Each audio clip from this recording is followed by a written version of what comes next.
हाँ जी, नमस्कार। कोचिंग वाला डिजिटल प्लेटफॉर्म पर आपका हार्दिक स्वागत है। जैसा कि आपको पता है कि अपन लैब असिस्टेंट का जो क्रैश कोर्स करने जा रहे हैं, उसमें भौतिक भूगोल का जो पार्ट है उसको आर के सर करवा रहे हैं आपको। उसके साथ आर्थिक भूगोल, मानव भूगोल और कुछ ऐसे बिंदु जो भारत भूगोल से संबंधित है, इंडियन ज्योग्राफी से संबंधित है, वो तमाम बिंदु आपको आर के सर करवा रहे हैं। और इस पूरे पोर्शन में जो ज्योग्राफी को आपके सिलेबस के डिस्कशन में जो एक पार्ट, यानी टोटल ज्योग्राफी को 5 भागों में बांटा, उन 5 भागों में एक पार्ट मुझे दिया गया और उस पार्ट का नाम है प्रैक्टिकल ज्योग्राफी, जिसे कार्टोग्राफी कहते हैं, मानचित्र कला कहते हैं। अब ये सबसे इजी और सबसे आसान यदि कोई भूगोल का टॉपिक होगा तो वो कार्टोग्राफी होगा, जिसके नंबर कटने की कहीं कोई संभावना ही नहीं। यानी यदि भूगोल में पूरे पूरे अंक यदि हासिल करने हैं, प्राप्त करने हैं, तो एक ही पोर्शन होगा। यानी भूगोल समझने वाला विषय है, लेकिन कार्टोग्राफी एक ऐसा विषय है जिसको एक बार समझ लें, यानी भूगोल के जो रटने में की जो संभावना शून्य है, तो इसमें शून्य के साथ कुछ जीरो, जीरो, 0.00 कितनी बार लिख सकते हो, उतनी संभावना है। यानी पूरी पूरी संभावनाएं समझने पे। तो अपन एक ऐसे इजी पोर्शन को करने जा रहे हैं जो कि आप इस पोर्शन को 11th 12th, फिर ग्रेजुएशन और फिर पोस्ट ग्रेजुएशन करीबन 7 वर्ष तक पढ़ते हैं। कितने ईयर तक? 7 ईयर तक। और बहुत शिद्दत के साथ, बहुत ईमानदारी के साथ आप प्रैक्टिकल भी करते हैं। ये बात कितनी सच है और कितनी आभासी है, ये बात आपको बहुत अच्छे से पता है। यानी प्रैक्टिकल के नाम पर सिर्फ और सिर्फ प्रैक्टिकल फाइल्स बनाई जाती है, प्रैक्टिकल के नाम पर कुछ नहीं किया जाता। जो मार्क्स मिलते हैं, जो अंक मिलते हैं, वो प्रैक्टिकल के पोर्शन के सबसे अधिक यदि, यानी सभी लोग 75, 80 और 80 प्लस जितने भी परसेंटेज हो, वो प्राप्त करते हैं इस प्रैक्टिकल पार्ट से। यानी ये कभी दोनों दृष्टिकोण से देखें, यानी शिक्षक की दृष्टिकोण से देखें या शिक्षार्थी जो विद्यार्थी है, उस जो स्टूडेंट है, इन दोनों दृष्टिकोण से देखें, तो ऐसा कोई भी कैंडिडेट या कोई भी टीचर ये नहीं चाहता कि प्रैक्टिकल जो पोर्शन है, जो कार्टोग्राफी का जो पोर्शन है, जिस ज्योग्राफी का जो जो प्रायोगिक पोर्शन है, जो प्रैक्टिकल पोर्शन है, इस पोर्शन को बहुत अच्छे से करवाया जाए या किया जाए। कोई नहीं चाहता। अब काम फाइल से चल रहा है। इसकी जो असली कहानी जब समझ में आती है, तो वो समय होता है जब कोई कंपटीशन एग्जाम आता है, जैसे school lecturer, assistant professor, net JRF, और अभी जो नई वैकेंसी आई है जो लैब असिस्टेंट के रूप में पहली बार, इस वैकेंसी में एक पोर्शन को जोड़ा गया है जो कि प्रैक्टिकल पोर्शन है, जो कि एक लैब का पोर्शन है, एक लाइब्रेरी जो लेबोरेटरी का पोर्शन है। इस लेबोरेटरी का पोर्शन होने के कारण इस प्रैक्टिकल पोर्शन को जोड़ा गया, और इस प्रैक्टिकल पोर्शन में अपन तमाम जितने भी प्रकार के प्रैक्टिकल होते हैं उनको करते हैं। अब अपन बात करते हैं, तो सबसे पहले यदि आप सिलेबस को यदि ढंग से देखा है, तो पहला टॉपिक अपना है वो है मानचित्र, मैप और उनके टाइप, फिर मापनी और मापनी के प्रकार। अब अपन बात करते हैं सबसे पहले टॉपिक के रूप में, जो अपन जिस पोर्शन को पढ़ने जा रहे हैं उस पोर्शन का नाम मानचित्र कला है, और शुरुआत ही मानचित्र से करते हैं, मैप से करते हैं। अब अपन मैप में, मानचित्र में कौन सी बातें पढ़ेंगे, वो तमाम बातें अपन बहुत अच्छे से पढ़ेंगे, बहुत समझते हुए पढ़ेंगे। वीडियो लंबा हो सकता है, अपन पूरी कोशिश करेंगे कि वीडियो को बहुत कम टाइम ड्यूरेशन में करेंगे, लेकिन वीडियो की संख्या है वो बढ़ा देंगे। जैसे कि एक टॉपिक को समझाने में 3 वीडियो लगेंगे तो भी समझा देंगे, कोई दिक्कत नहीं। और कोई ऐसे टॉपिक्स है जिनको एक वीडियो के माध्यम से समझाया जा सकता है तो उसको एक वीडियो के माध्यम से समझाएंगे, और उसकी जो टाइम, उस टाइम को कम कर देंगे, और जो मेरे समझाने और जो एक वॉइस है, इस वॉइस की जो फ्रीक्वेंसी है, जो आवृत्ति है, उसको बहुत इजी और बहुत स्लो यानी आराम से करवाएंगे, ताकि आपको भी समझ में आए। और एक ऐसा पोर्शन है जिसको समझने के बाद किसी भी प्रकार की गुंजाइश नहीं रहती कि आपका क्वेश्चन गलत हो। ये बात थी, एक सामान्य बात। अब दोस्तों, अपन इस पोर्शन को शुरू करते हैं। तो इस पोर्शन में कौन कौन से बिंदु करेंगे, तो उन बिंदु पर आते हैं। तो सबसे पहले अपन देखते हैं मानचित्र। अब इस मानचित्र की बात करें, इस मैप की बात करें, तो इस मानचित्र में कौन कौन से बिंदु पड़ेंगे, तो उन बिंदुओं की बात करें तो वो कौन कौन से बिंदु है। तो सबसे पहले अपन देखेंगे कि दरअसल इसकी परिभाषा क्या है, आखिर मानचित्र किसे कहेंगे, मैप किसे कहेंगे, और दूसरा बिंदु पढ़ेंगे कि आखिर मैप की जरूरत क्यों पड़ी, आवश्यकता क्यों पड़ी। भाई सब कुछ प्राकृतिक रूप से उपलब्ध है, प्रकृति ने सब कुछ दे रखा है, सृष्टि में तमाम चीजें हैं, इसके बावजूद सभी आपको दिख रही है, मेरे को दिख रही है, अन्य लोगों को दिख रही है, फिर इन चीजों की आवश्यकता क्यों महसूस हुई, ये बात देखेंगे। फिर तीसरा बिंदु, जो कि आपके इस मानचित्र को बनाने के लिए जो इसकी अनिवार्य शर्तें हैं, जैसे कि एक मैप कब कंप्लीट होगा, जिसके अंदर कौन कौन से ऐसे फैक्टर हैं, जैसे कि ऐसे कौन से बिंदु है जो कि कंपलसरी है, यदि वो बिंदु इस मैप को फुलफिल कर रहे हैं, यानी तमाम वो अनिवार्यता देखेंगे कि अनिवार्यता देखेंगे कि मैप में कौन कौन से पोर्शन कंपलसरी है, अनिवार्य है। इसके बाद अंतिम बिंदु के रूप में देखेंगे इस में कि मानचित्र के प्रकार कौन कौन से। अब आपके सिलेबस में यही चीज दे रखी है, मानचित्र और उनके प्रकार। ठीक है, तो अपन इस बिंदु तक आने से पहले ये तीन बातें हैं, उनको बहुत अच्छे से पढ़ेंगे कि इन तमाम चीजों की आखिर जरूरत क्यों महसूस हुई। जैसे कि परिभाषा की बात करें तो इस कार्टोग्राफी पोर्शन में दो विद्वान ऐसे आए। एक विद्वान का नाम है इरविन रेंज, इरविन रेंज, और दूसरे जो व्यक्ति है उन व्यक्ति का नाम है मोंक हाउस। ये इन्हीं की दी हुई, इन विद्वानों की जो दी हुई परिभाषा है, उनको ही परीक्षा की दृष्टिकोण से महत्वपूर्ण माने, और उनकी परिभाषा को यदि एग्जैक्टली समझ लिया जाए तो ये ही इस मानचित्र की परिभाषा होगी। अपन दूसरी कोई परिभाषा नहीं बनाएंगे या नहीं आपको बताएंगे। अब इससे पहले मैं एक आपको और फैक्ट बता देता हूं कि ये जो मानचित्र है, इस पूरे मानचित्र के अध्ययन को मानचित्र कला कहते हैं, कार्टोग्राफी कहते हैं। इसे कार्टोग्राफी कहते हैं, और इस कार्टोग्राफी का जो जनक है, कार्टोग्राफी का जो जनक है, उनका नाम अनेक्जिमेंडर है, अनेक्जिमेंडर।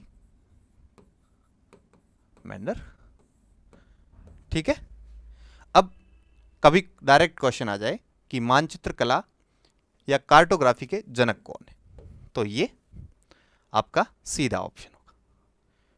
ठीक है, अब एक विद्वान है जिनका नाम इरविन रेंज है, और दूसरे व्यक्ति है जिनका नाम है मोंक हाउस। ये मोंक हाउस ऐसे व्यक्ति हैं जो ये बताते हैं कि मैप किसे कहेंगे, मानचित्र किसे कहेंगे। तो मानचित्र में मुख्य रूप से तीन बातें ऐसी होगी, जैसे कि निश्चित, आप शब्दों को पकड़े, निश्चित मापनी, अपन आगे के जो टॉपिक है उसमें अपन मापनी को भी, स्केल को भी समझेंगे, इस पैमाने को भी समझेंगे। एक सामान्य रूप में मैं आपको परिभाषा बता देता हूं, और फिर अपन देखेंगे कि मापनी के कौन कौन से टाइप होते हैं। तो धरातल पर जो दो बिंदु है, जैसे कि इसको नेक्स्ट स्लाइड में देखते हैं, बहुत अच्छे से समझ में आएगा कि धरातल के दो बिंदु, यानी एक बिंदु ये है जिसका नाम ए है और दूसरा बिंदु बी है, ठीक है। अब धरातल के दो बिंदु के मध्य की दूरी और किसी सरफेस, सतह या मानचित्र पर दर्शाई जाने वाली इकाई की जो दूरी है, यानी जो भी आप पैमाना ले रहे हैं, जो भी स्केल ले रहे हैं, जिसमें इंच में हो सकता है और सेंटीमीटर में हो सकता है, ठीक है। इन दोनों रूप में जो सरफेस और इस मानचित्र की जो सतह है, इस सतह का जो दो बिंदुओं की मध्य की दूरी और धरातल के दो बिंदुओं की जो वास्तविक दूरी है, अर्थात भारत और अमेरिका या कोई भी देश ले लें, इन दो देशों के मध्य की जो वास्तविक दूरी है और मैप के मध्य में जो दूरी है, जैसे ये एक ए नामक स्थान भारत है और दूसरा ये स्थान है जिसका नाम यूएसए है, यानी इस भौगोलिक गैप यानी इस धरातल पर भारत और अमेरिका के मध्य की जो दूरी है, ये दूरी और एक अपन मैप में दर्शाते हैं, मानचित्र में दर्शाते हैं, उस मैप में ये दूरी कितनी है। इन दोनों दूरी का अनुपात, यानी धरातलीय दूरी और मानचित्र की सरफेस की दूरी, दोनों का अनुपात यानी इन दोनों का अनुपात होगा, वो पैमाना, स्केल या मापनी कहलाएगा। ये इसकी परिभाषा है, बहुत आसानी से, बहुत अच्छे से समझ में आई होगी। अब अपन बात करते हैं कि अपन इस परिभाषा की बात कर रहे थे, तो इस परिभाषा में ये देखते हैं कि निश्चित मापनी कौन सी होगी, जो दो भौगोलिक स्थानों को इस सरफेस पे मानचित्र सतह पर दर्शाने के लिए जो दो बिंदु दर्शाए गए, वो एक निश्चित मापनी होगी। निश्चित मापनी जो कि धरातलीय जो भी जितने भी स्वरूप दिख रहे हैं, धरातल पर जितने भी स्वरूप दिख रहे हैं, इन धरातलीय स्वरूप को इस मानचित्र सतह पर निरूपित करना, प्रदर्शित करना मैप कहलाता है। कितनी आसान बात है कि एक निश्चित मापनी जो कि धरातल पर जितने भी दृश्यमान उच्चावच और जितने भी भौगोलिक विशेषताएं हैं, इन विशेषताओं और इन स्वरूप को यदि इस मानचित्र की सतह पर एक निश्चित स्केल के सहारे यदि बता दिया जाए, निरूपित कर दिया जाए, प्रदर्शित कर दिया जाए, निरूपित कर दिया जाए, निर्देशित किया जाए, तो इस चीज को मानचित्र कहेंगे। ये बात समझ में आ गई होगी। अब दूसरी बात, इसकी आखिर आवश्यकता क्यों हुई। अब बात करते हैं आवश्यकता की। तो एक 3D इमेज कैसे, जैसे कि नेक्स्ट स्लाइड में आपको दिखाता हूं कि एक ये जो सतह दिख रही है, ये जो आपका पृथ्वी, जो ग्लोब की संरचना है, जो कि इस पृथ्वी की जो संरचना है वो जियोइड है, जिसे भूआब कहते हैं, भूआब, ठीक है। ये गोलाकार प्रतीत होने वाला ये जियोइड जो स्वरूप है पृथ्वी का, जो भूआब स्वरूप है, इस स्वरूप को जो 3D है, यानी इसकी गहराई, लंबाई और चौड़ाई, यानी किसी भी ऑब्जेक्ट के, किसी भी वस्तु के या किसी भी द्रव्य के, किसी भी पदार्थ के 3 डायमेंशन यानी 3 दिशा हो, उन 3 दिशा को यदि दर्शाना हो तो उस इमेज को 3D कहेंगे, उस वस्तु को 3D कहेंगे। 3D कैसे? आपने ग्लोब का चित्र देखा होगा या उसका मॉडल देखा होगा। अब ग्लोब का मॉडल देखते हैं तो वो एक 3D इमेज है, यानी पृथ्वी को त्रिविमीय, विमा क्या होती है? दिशाएं होती है, यानी 3 दिशाओं में जिस चीज को दर्शाया जाए उसको 3D इमेज कहते हैं। अब 3D मॉडल के रूप में जो ग्लोब है उसको 2D यानी 2 दिशीय 2D रूप में दर्शाना, 2D दर्शाना, यानी जो चीज एक ग्लोब है, इस ग्लोब को 2D में दर्शाना। कैसे?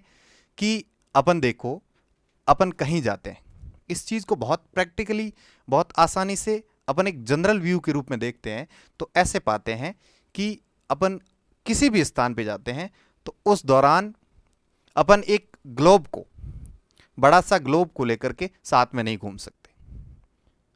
यानी ये चीज़, ये आवश्यकता महसूस हुई कि ये इतना बड़ा ग्लोब जो 3D है, उस 3D में बहुत स्पष्ट दिख रहा है, लेकिन एक चीज़ की कमी है कि उस चीज़ को, उस वस्तु को, उस ऑब्जेक्ट को हर कहीं ले जा नहीं सकते। ले जा नहीं सकते तो फिर क्या करेंगे? तो इसको 2D रूप में, दो दिशीय, दो विमाओं में दर्शा दो। 2D कैसे? जिसमें केवल लंबाई और चौड़ाई, यानी इसको केवल पेपर के रूप में प्रदर्शित कर दो। और पेपर का जो फॉर्मेट है, ये फॉर्मेट आपका मैप कहलाता। तो अब आपको बहुत अच्छे से समझ में आ गया होगा कि मैप की आवश्यकता क्यों महसूस हुई।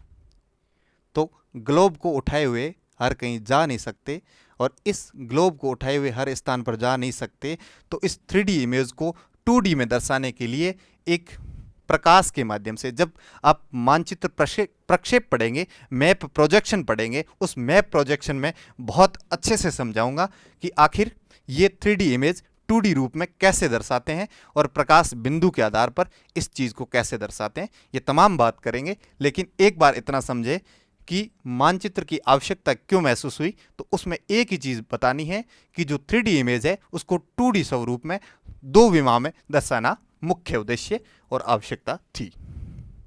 ये बात आपको समझ में आ गई होगी। अब नेक्स्ट बिंदु के रूप में देखें तो इसमें दो विद्वानों के आपने नाम देखे। एक तो मोंकहाउस। मोंकहाउस ने तो यह कह दिया कि निश्चित मापनी हो। मोंकहाउस ने कह दिया कि भाई निश्चित मापनी हो, और जो धरातल पर जितने भी स्वरूप दिख रहे हैं उनको एक सतह पर दर्शा दिया जाए, प्रदर्शित कर दिया जाए, उसे मैप कहेंगे। लेकिन जो इरविन रेंज है, इन इरविन रेंज नामक विद्वान ने यह बात कही कि जितने भी रूढ़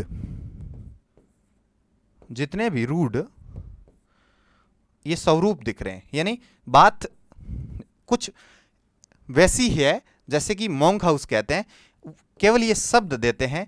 कभी कभार परिभाषा का एग्जैक्टली यही शब्द देकर के पूछ लिया जाए कि रूढ़ स्वरूप के रूप में भौगोलिक स्वरूप को कौन मानते हैं, और रूढ़ स्वरूप के रूप में भौगोलिक स्वरूप को जब एक निश्चित मापनी के आधार पर यदि सतह पर प्रदर्शित कर दिया जाए तो उसे मैप कहेंगे, उसे मानचित्र कहेंगे। ये बात इरविन रेंज कहते हैं। ये बात समझ में आ गई कि परिभाषा क्या है और मानचित्र की आवश्यकता क्यों महसूस हुई। अब तीसरी बात के रूप में अपन देखते हैं कि एक मैप कब कंप्लीट माना जाता है और बढ़िया मैप की क्या विशेषता हो सकती है। उसमें कौन कौन से ऐसे 5 फैक्टर है जो कि एक मैप को मैप कहते हैं, यानी मानचित्र को मानचित्र दिखना और अच्छा मानचित्र दिखना, ये इस बात का द्योतक है, इस बात का संकेत है कि वो 5 शर्तों को पूरा करे। ठीक है, मजा आ रहा है या मैं ऐसे ही कह रहा हूं? तो प्लीज इस बात को बहुत आसानी से समझें कि मानचित्र ऐसी 5 शर्तों को पूरा करे जो एक मानचित्र को, एक मैप को मैप कहलाए। यानी कब कहलाएगा? तो मैप कहलाने के लिए सबसे पहले उसमें एक पैमाना होना चाहिए, एक स्केल होना चाहिए। पहली बात, पैमाना, स्केल, मापनी होनी चाहिए, पैमाना होना चाहिए, स्केल होनी चाहिए। पहली बात, किसी भी मानचित्र को बनाने से पहले, यानी जब मानचित्र बनाना शुरू करते हैं उस टाइम सबसे पहली जो शर्त है वो पैमाना होगा, स्केल। अपन किस स्केल पर बनाएंगे, कौन से पैमाने पे बनाएंगे, पहली शर्त। दूसरी शर्त कौन सी है, तो उसकी बात करें तो उसे कौन सा प्रक्षेप उपयोग में लेंगे। अब अपन प्रक्षेप को पढ़ेंगे तो प्रक्षेप के मुख्य रूप से जो 4 प्रकार होते हैं उन 4 प्रकारों की बात करेंगे। तो कौन सा प्रोजेक्शन, कौन सा प्रक्षेप काम में लेंगे, यानी शंकुआकार लेंगे, बेलनाकार लेंगे, रूढ़ लेंगे, या कौन सा प्रक्षेप स्वरूप लेंगे या खमद्य लेंगे। तो इन प्रक्षेप की बात करेंगे तो ये बात भी इंपॉर्टेंट है कि कौन सा क्षेत्र दर्शाना है। पहली बात, जब आपको ध्रुवीय क्षेत्र दिखाना है, यानी आपको शीतोष्ण घास के मैदान दिखाने हैं, तो आप कौन सा ऐसा प्रोजेक्शन, ऐसा कौन सा प्रक्षेप लेंगे ताकि आप उस क्षेत्र को दर्शा दें। ये बात इंपॉर्टेंट है, यानी आप कौन सी चीज दिखाना चाह रहे हैं, तो उसके लिए प्रक्षेप जरूरी है, प्रोजेक्शन जरूरी है। ठीक है, इस बात को एक बार पॉज ही कर लो कि ये अपन जब प्रक्षेप करेंगे तो बहुत अच्छे से समझा दूंगा कि दोबारा देखने की जरूरत नहीं पड़ेगी। ठीक है, तीसरी बात, उसमें एक व्यापकता होनी चाहिए। व्यापकता माने कैसे कि जितने भी भौगोलिक स्वरूप दिख रहे हैं, इन सामान्य स्वरूप में तो दिख ही रहे हैं, लेकिन कुछ ऐसी स्पेसिफिक बातें, जो विशेष बातें हैं, उन विशेष बातों को कैसे आप संकेतों, कैसे निर्देशों के माध्यम से समझा देते हैं, ये इस बिंदु में व्यापकता होनी चाहिए। मैप में एक व्यापकता पाई जानी चाहिए। और चौथा बिंदु, अभिकल्पना। अभिकल्पना, अभिकल्पना किसे कहेंगे कि अपन इस मैप का जो स्वरूप दे रहे हैं, इस मैप का स्वरूप जो अपन जिस उद्देश्य के लिए बना रहे हैं, जो अपन ने पहले कल्पना की है, उस कल्पना, उस अभिकल्पना को जो आपने एजम्पशन लिए हैं, पूर्व धारणाएं लिए, उन पूर्व धारणा को पूरा कर रहा है या नहीं है। और अंतिम पांचवा जो फैक्टर है, वो फैक्टर है आपका निर्माण और उत्पादन। इस निर्माण और उत्पादन से अभिप्राय सिर्फ इतना है कि ये मैप जो आप बना रहे हैं, इस मैप का निर्माण जो प्रविधि है, जो विधियां हैं, वो कारगर सिद्ध है। और दूसरी बात, इसका उत्पादन, एक देखो कोई भी चीज बनती है, उस चीज का अंतिम उद्देश्य मानव कल्याण होता है। जो आप इतना झमोला कर रहे हैं, इतनी चीजें देख रहे हैं, पढ़ रहे हैं, अंततः आपका उद्देश्य क्या है? आपका कल्याण। आप कौन है? मानव। तो आपका उद्देश्य मानव कल्याण हुआ, तो अंतिम उद्देश्य है कि इसका उत्पादन, उसका प्रोडक्शन, ये किस रूप में आपके समक्ष आएगा। तो ये तमाम चीजें हैं, ये 5 ऐसे फैक्टर हैं, ये 5 ऐसी आवश्यक शर्तें हैं जो कि इस मानचित्र को एक कंप्लीट मैप कहलाने के लिए जरूरी है। ठीक है, अब अपन ने कौन कौन से बिंदु देख लिए, परिभाषा देख ली, आखिर मैप की जरूरत क्यों महसूस हुई ये बात देख ली, 2 विद्वानों के नाम ले लिए। इसके बाद मानचित्र के जो 5 आवश्यक, जो कंपल्सरी जो फैक्टर थे, यानी एक मानचित्र को मानचित्र कहलाने के लिए जो 5 शर्तें थी, उन 5 शर्तों को किया। और अब अंतिम बिंदु के रूप में अपन देखते हैं मानचित्र के प्रकार। मानचित्र के प्रकार। अब इन प्रकारों को कई बार परीक्षा में सीधा क्वेश्चन आएगा कि कौन कौन सा प्रकार किसका भाग है। तो अपन मुख्य रूप से 4 भागों में बांट सकते हैं। ठीक है, कौन कौन से भाग होंगे? तो इन भागों में बात करें तो पहला भाग होगा मापनी के आधार पर। मापनी के आधार पर पहला भाग। दूसरा कौन सा बिंदु होगा?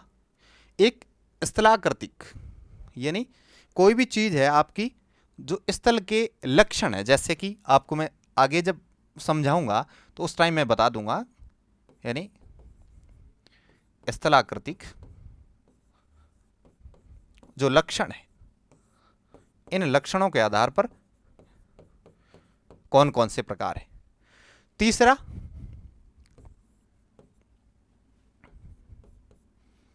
तीसरा बिंदु होगा आपके उद्देश्य के आधार पर। उद्देश्य के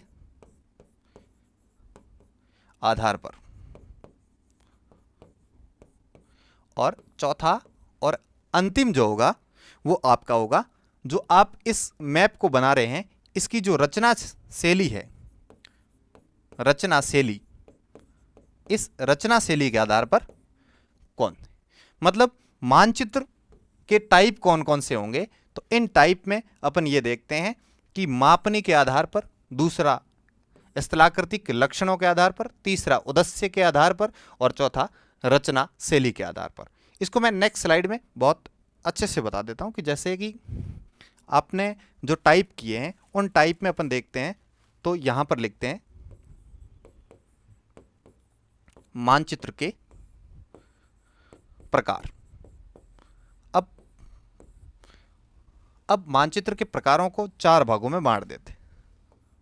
वो 4 भाग कौन से हैं वो बांट देते हैं अपन। तो इसमें सबसे पहले अपन ने किया मापनी के आधार पर, मापनी के आधार पर, स्केल के आधार पर, ठीक है, पहली बात। दूसरी बात अपन करते हैं तो वो है स्थलाकृतिक स्वरूप। जो स्थलाकृतिक लक्षण दिख रहे हैं आपको, स्वरूप दिख रहा है, उस स्थलाकृतिक के स्वरूप के आधार पर, लक्षणों के आधार पर कितने प्रकार होंगे। और तीसरा अपन ने देखा कि उद्देश्य के आधार पर, आपका उद्देश्य क्या है मैप बनाने का, उद्देश्य के आधार पर। और जो अंतिम बिंदु है, इस अंतिम बिंदु को अपन ये देखते हैं तो चौथे बिंदु के रूप में रचना शैली के आधार पर, रचना शैली के आधार पर, ठीक है। अब अपन इनके और सब टाइप कौन कौन से और प्रकार होंगे तो उनकी बात करते हैं। तो मापनी 2 प्रकार की होती है, यानी जो स्केल साइज होती है उस स्केल साइज के आधार पर मापनी 2 प्रकार की होगी। एक मापनी होगी वृहद मापनी, जो लार्ज स्केल साइज होगी, वृहद मापनी होगी। और दूसरा जो टाइप होगा वो लघु मापनी होगी, लघु मापनी। ये बात समझ में आई। इसके बाद स्थलाकृतिक स्वरूप में 2 प्रकार है, कौन से, एक आपका हिप्सोमेट्रिक या उच्चता मितिक मैप। दूसरा कुछ नाम अटपटे हैं, आप इस चीज को जब समझेंगे तो बहुत आसानी से समझ में आएगा, कोई टेंशन वाली बात नहीं है, ज़्यादा दिमाग पे लोड लगाना नहीं है, आपको टेंशन लेने की ज़रूरत नहीं है, बिल्कुल भी मस्त रहो और इस चीज़ को समझते जाओ, बहुत अच्छे से कार्टोग्राफी समझ में आ जाएगी। और उसके बाद प्लेनीमेट्री या प्लेनेमेट्रिक, ये 2 टाइप हो गए आपके स्थलाकृतिक लक्षणों के आधार पर। ये कौन से आधार हुए और ये इनका अभिप्राय क्या है ये भी समझ लेंगे। अब उद्देश्य के आधार पे बात करें तो उद्देश्य के आधार पे बात करें तो मुख्य रूप से 2 भागों में बांट सकते हैं। एक भौतिक उद्देश्य क्या है या प्राकृतिक उद्देश्य क्या है, और दूसरा आपके सांस्कृतिक उद्देश्य क्या है, सांस्कृतिक उद्देश्य क्या है, ठीक है। और रचना शैली कौन सी होगी, तो रचना शैली में आप 2 टाइप देखते हैं, 2 प्रकार देखते हैं, एक गुणात्मक और दूसरा मात्रात्मक, एक क्वालिटिव और एक क्वांटिटिव, मात्रात्मक, ठीक है। ये एक बार इस चीज को स्क्रीनशॉट लेकर के बहुत अच्छे से देख लो, ये पूरे इसके टाइप है। अब मैं एक एक करके सभी चीजों को समझा देता हूं। तो अपन सबसे पहले मापनी के आधार पर देखा तो अपन 2 टाइप कर रहे हैं, एक वृहद मापनी और एक लघु मापनी। अब लार्ज स्केल का अभिप्राय क्या है, लार्ज स्केल का अभिप्राय यह है कि कोई भी क्षेत्र जब बड़ा क्षेत्र है और उसकी स्केल साइज, अब लार्ज का अभिप्राय यह है कि किसी बड़े भूभाग, जैसे कि इसमें मुख्य रूप से जो मैप आते हैं, एक वॉल मैप आता है, दीवारी मैप आता है और दूसरा एटलस आता है। तो आपने एटलस देखा है तो वो वृहद मापनी पे बना हुआ है। अब वृहद मापनी जो लार्ज स्केल क्या होती है, लार्ज स्केल का अभिप्राय ये होता है कि जो उसकी स्केल साइज है, उसकी मापने की जो साइज है, यानी सतह पर, इसको और वापस ले आऊंगा, कोई दिक्कत वाली बात नहीं है, यानी जो दो भौगोलिक बिंदु है, उन दो बिंदुओं और आपको मैप पर जो दिख रहे हैं दो बिंदु, इनके मध्य की जो दूरी है, ये जैसे कि 1 सेंटीमीटर क्षेत्र या 1 इंच जो क्षेत्र है, ये धरातल पर लगभग 20 किलोमीटर का क्षेत्र कवर करती हो। ये बात इस प्रकार समझें, ये प्रैक्टिकल पार्ट है, इसको बहुत इसी टाइप से समझे तो आसानी से समझ में आएगा कि जैसे कि एक क्षेत्र है, इस बात को यूं समझे कि जैसे इस मानचित्र पर जो स्केल दे रखी है 1 सेंटीमीटर या 1 इंच, ये इस धरातल की कितने बड़े भाग, कितने वृहद भाग को कवर कर रही, यानी जितनी बड़ी क्षेत्र होगा उतनी जो स्केल की साइज होगी वो छोटी होगी। कैसे समझो कि एक बड़ा क्षेत्र है, यानी एक ये रस्सी है, ये 20 किलोमीटर की है, और इसको अपन मैप पर 1 सेंटीमीटर से दर्शाते हैं, और एक ये है जिसको अपन 10 किलोमीटर के माध्यम से 1 सेंटीमीटर को दर्शाते हैं। अब इस दोनों अंतर को समझें कि एक ये जो इतना भाग है, इस भाग को 1 सेंटीमीटर में लाने के लिए 20 बार तोड़ना पड़ेगा, यानी अब इस टुकड़े को 20 बार तोड़ते हैं सेम साइज को, यानी जो 1 सेंटीमीटर जो लाइन है इसको 20 बार तोड़ना, तो जो स्केल की जो साइज होगी वो छोटी हो जाएगी, लेकिन ये वृहद क्षेत्र को कवर कर रहा है, बड़े क्षेत्र को कवर कर रहा है, इसीलिए इसे वृहद मापनी कहते हैं। दूसरी बात, जब इस स्केल के इस लाइन को 10 भागों में तोड़ेंगे, यानी जितना कम भागों में जितना छोटा क्षेत्र होगा उसकी स्केल साइज लघु होती जाएगी। अब इस बात को समझ पा रहे हैं ना? तो ये बात थी। इसी आधार पर दो प्रकार हो गए, कौन कौन से, एक वृहद मापनी और दूसरा लघु मापनी। तो ये सेम टाइप का है, और इस लघु मापनी में मुख्य रूप से दो मैप आते हैं। इन मैप की बात करें तो एक कैडस्ट्रल मैप जो भू संपत्ति मैप है, कैडस्ट्रल मैप जो पटवारी वगैरह बनाते हैं, कैडस्ट्रल मैप, और दूसरा मैप आपका टोपोग्राफिक। किसी स्थल स्वरूप को दिखाना है तो वो टोपोग्राफिक मैप होते हैं, वो इस लघु स्केल में आते हैं।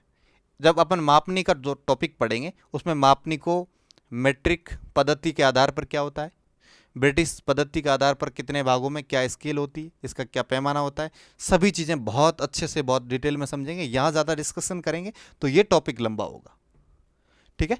अब दूसरी बात, स्थलाकृतिक लक्षणों के आधार पर, तो एक पहला नाम है हिप्सोमेट्रिक, उच्चता मितिक वक्र, या इस बात को ऐसे समझो कि ये भाग पर्वत है, ये पठार है, ये मैदान है, और ये जो सागरीय क्षेत्र दिख रहा है, यहाँ सागर के अंदर ये कटक है, ये कुछ ऐसा अबेसल प्लान है, और ये गुयोट है।